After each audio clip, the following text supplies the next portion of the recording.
البدع والأهواء، أهل البدع العقائدية وأهل البدع السياسية. نقول بيننا وبينكم السلف، بيننا وبينكم الكتب، كان فيقول البدع بيننا وبينكم. Qala al-Imam an-Nawawi rahimahullah al-haditsul hadiyah asyar, hadis yang ke-11, an Abi Sa'id al-Khudri radhiyallahu anhu anin Nabiy sallallahu alaihi wasallam qala afdalul jihad kalimatu adlin 'inda sultanin jair. Jihad yang paling utama adalah kalimat yang adil di hadapan penguasa yang curang atau penguasa yang jahat. Diriwayatkan oleh Abu Dawud wa Tirmidzi. Tirmidzi mengatakan hadisun hasan. Dia hadis hasan dan dia adalah sahih li ghairih. Kenapa? Dia ada pendukung dari apa? Dari hadis siapa itu namanya? Thariq bin Syihab radhiyallahu anhu, sebagaimana di Sahihul Musnad, bahwasanya ada salah seorang sahabat bertanya kepada Rasulullah dalam keadaan Rasulullah sedang naik kendaraan dari hajinya beliau. Sahabat ini tanya, "Ya Rasulullah, ayu jihadin afdal?" Wahai Rasulullah, jihad apa yang paling utama? Kemudian Rasulullah SAW bersabda, kalimatu haqqin inda sultanin jair, kalimat yang benar di hadapan penguasa yang jahat. Tayyib. Ini menunjukkan bahwasanya jihad itu bertingkat-tingkat. Ada yang utama, ada yang lebih utama, dan ada yang paling utama. Tetapi secara umum jihad itu memang amalan yang utama, sebagaimana nanti akan dibahas oleh Imam Nawawi khusus di dalam Kitabul Jihad di sini. Sampai para sahabat, ada sahabat yang tanya, "Ya Rasulullah, dullani ala amalin ta'dilul jihad, ya'dilul jihad." Wahai Rasulullah, tunjukkan kepada saya suatu amalan yang setara dengan jihad. Karena tidak setiap orang mampu untuk berjihad, jihad dalam artian perang itu. Maka berilah saya petunjuk amalan yang lain. Rasulullah SAW bersabda, "Lan tastati", engkau tidak akan mampu.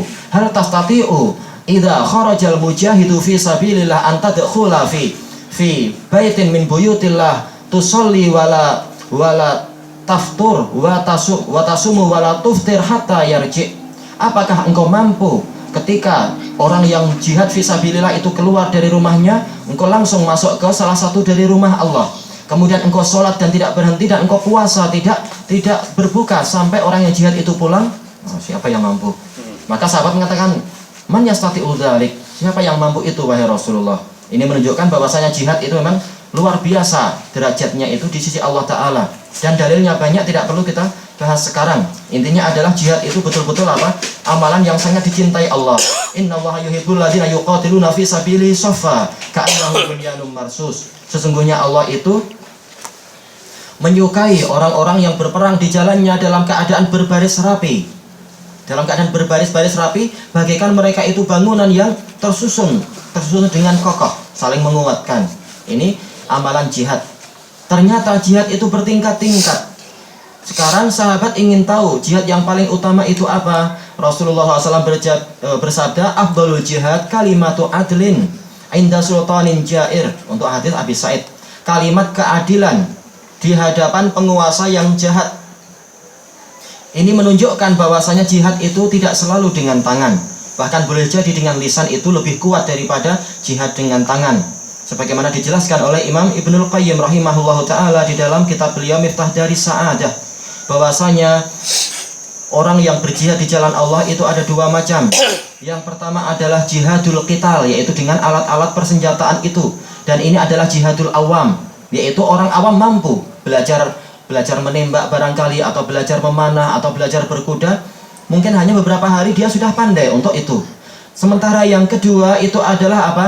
Adalah jihadul ulama, jihadnya para ulama, yaitu apa? Menebarkan kebenaran, membantah kebatilan, membongkar syubhat-syubhat, membantah berbagai macam pengkaburan. Ini kata Ibnul Qayyim tidak dimampui oleh orang awam.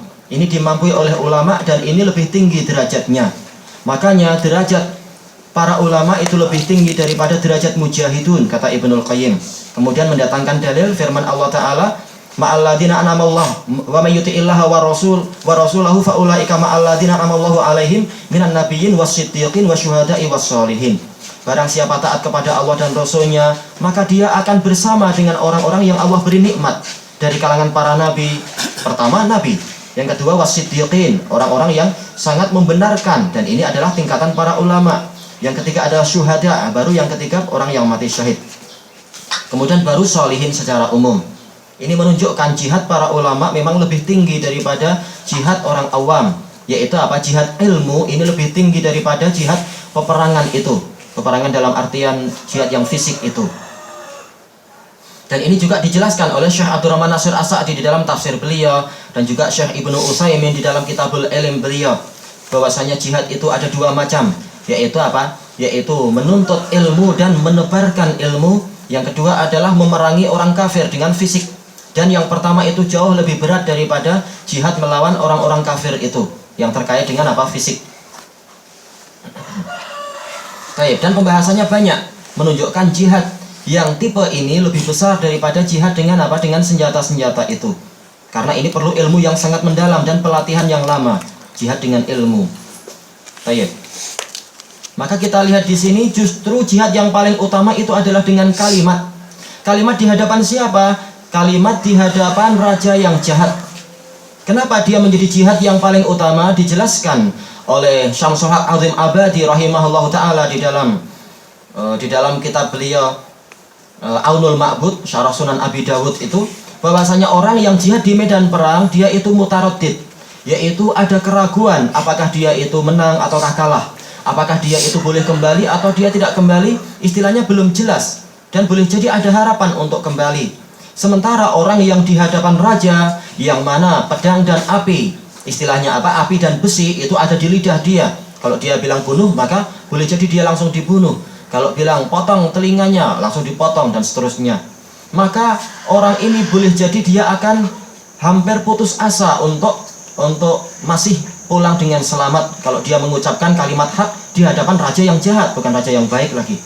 Maka manakala harapan untuk selamat itu nipis, maka jihad yang ini lebih utama daripada jihad yang di medan perang itu. Ini kata beliau dan juga kata sebagian pensyarah yang lain. Dan apa yang harus diucapkan? Kalimatu adl. Atau dalam lafaz yang lain Thariq bin Syihab adalah apa? Kalimatu haq. Yaitu dia bukan meminta sesuatu yang terkait dengan haknya sendiri atau untuk keperluan dia sendiri, tetapi dia ingin menegakkan kebenaran.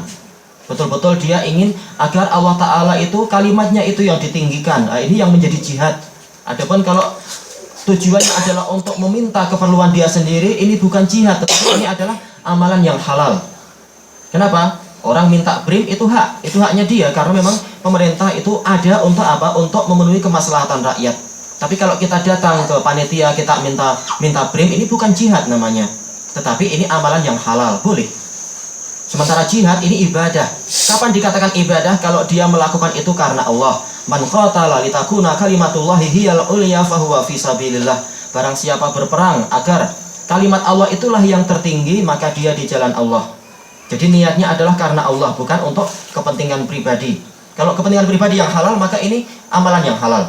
Tapi yang jihad itu yang kalau niatnya adalah untuk menegakkan syariat Allah. Baik. Dan ingat, di sini lafaznya adalah adil, menunjukkan dia itu bukanlah seperti yang dilakukan oleh, kalau di Indonesia adalah Komisaris Nasional Hak Asasi Manusia. Sebagian mereka mengatakan kami jihad ini, kami menuntut hak. Kita katakan yang mereka lakukan kebanyakannya itu bukan jihad. Kenapa? Karena mereka cenderung untuk apa? Untuk meminta meminta hak untuk kelompok tertentu saja. Adapun kelompok yang lain, kebanyakan mereka tidak peduli, dan itu sudah kita dapatkan banyak. Baik itu yang di Indonesia ataupun di Yaman. Kalau yang terdolimi itu orang Cina, langsung cepat dapat haknya dari Komisaris Nasional itu. Tetapi kalau yang terdolimi orang Melayu atau istilahnya orang Muslim, maka sulit sekali untuk mendapatkan hak itu.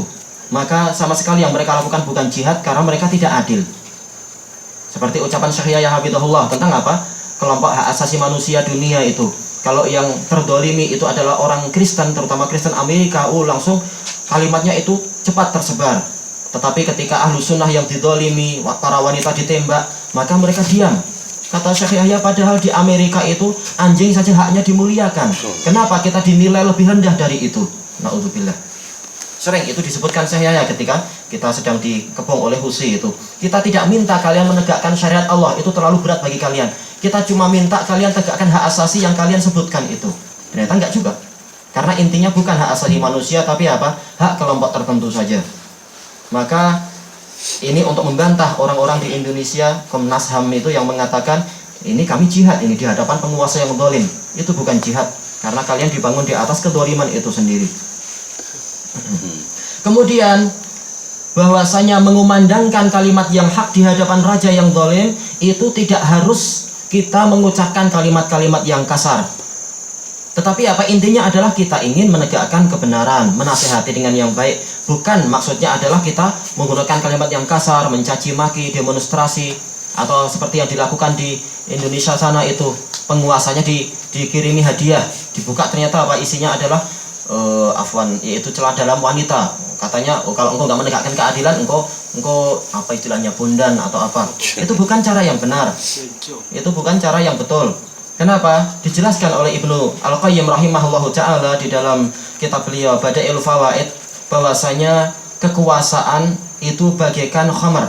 Orang yang sudah masuk kepada kekuasaan, dia bagaikan orang yang minum khamar. Dia akan terkena sukar, yaitu mabuk. Orang yang mabuk, maka dia itu jangan kita caci maki. Tidak akan baik nanti hasilnya. Sementara kita ingin hasilnya baik. Demikian pula pemerintah. Kita ingin menasihati dia, gunakan kalimat-kalimat yang baik agar hatinya luluh, agar hatinya rahmat. Adapun kalau kita menggunakan kalimat yang kasar, boleh jadi dia akan langsung suudzon.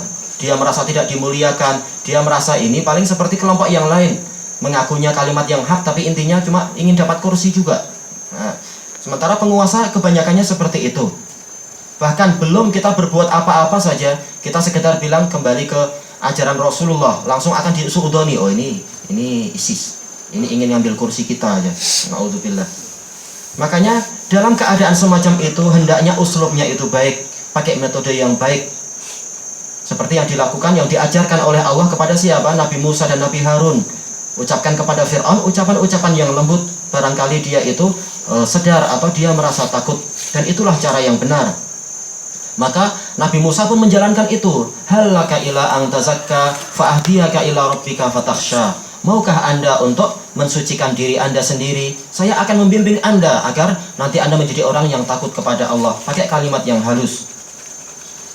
Dan itulah cara yang benar, dan dalil-dalil banyak membahas ini. Dan ini yang dilakukan oleh para ulama dulu dengan kalimat-kalimat yang baik. Kecuali kalau apa? Sebagian ulama memakai kalimat yang keras di hadapan raja yang memang dia itu paham kedudukan ulama dan dia itu paham syariat dan tahu raja ini raja yang siap menerima semacam itu. Baik. Adapun yang terjadi di zaman Syekhul Islam Ibnu Taimiyah, ada orang yang jahat, dia jahat tetapi dia ingin menegakkan kalimat yang hak. Ini ulama yang jahat. Dia hasad kepada Syekhul Islam tapi dia juga apa? Ingin menegakkan kebenaran di hadapan raja. Dia berfatwa agar apa? Syekhul Islam itu lidahnya dipotong saja karena mengajarkan akidah salaf. Kemudian dia datang ke raja. Tahu rajanya memang zalim juga. Si Bakri ini, si ulamanya ini. Dia mengatakan anta zalim, anta jair, langsung gitu. Sang raja terkejut. Gimana datang-datang langsung bilang macam ini? Siapa yang suka digitukan? Kita pun nggak suka, apalagi raja yang boleh jadi tidak paham syariat. Marah dia. Gimana engkau mengucapkan itu di hadapanku? Maka orang ini mengatakan, hada kalimatu haqqin inda sultanin jair. Oh, ini adalah kalimat hak di hadapan raja yang jahat. Rajanya bilang, aku jahat kah? Iya, engkau jahat. Wah, langsung rajanya marah. Rajanya bilang, potong lidah orang ini. Langsung dia menangis. Jangan. Wah, malu lah. Tadi habis teriak-teriak, sekarang ternyata menangis-nangis dia. Minta tolong pada para menteri. Tolong, minta kasihkan syafaat. Tolong, lidah saya jangan dipotong. Ya, rajanya sudah bengang. Akhirnya dia ditangkap. Tapi apa? Sebelum lidahnya dipotong, datang seorang ulama yang lain, Ibnu Murahal rahimahullah. Ibnu Murahal dia pandai. Dia tahu bahwasanya apa? Ini tidak layak. Sampai lidahnya dipotong, ini tidak layak. Tapi namanya raja suka-suka aja. Raja jangan diharapkan untuk apa? Untuk menegakkan keadilan seadil-adilnya. Susah untuk cari seperti Umar bin Abdul Aziz. Maka hendaknya apa? Kita pakai kalimat yang baik dan seterusnya. Maka Ibnu Murahal mengatakan, wahai Tuan Raja, Anda lupa kalimatnya itu, sesungguhnya dia ini syah yang baik, dia rajin ibadah, cuma akalnya itu kurang, tolong dimaafkan saja. Ya, terpaksa dengan cara itu. Ini akalnya kurang dia itu. Akhirnya rajanya, oh ya udahlah, biarkan, akalnya kurang. Akhirnya dilepaskan. Kerjanya lebih kurang akalnya. Memang orang ini jelek, si ulama ini, ulama yang tadi itu jelek dia. Nah, caranya salah besar. Nah, siapa yang suka dinasihati dengan kasar semacam itu? Kita pun tidak suka. Apalagi raja, siapa yang suka? Tayyib ilahuna wallahu a'lam.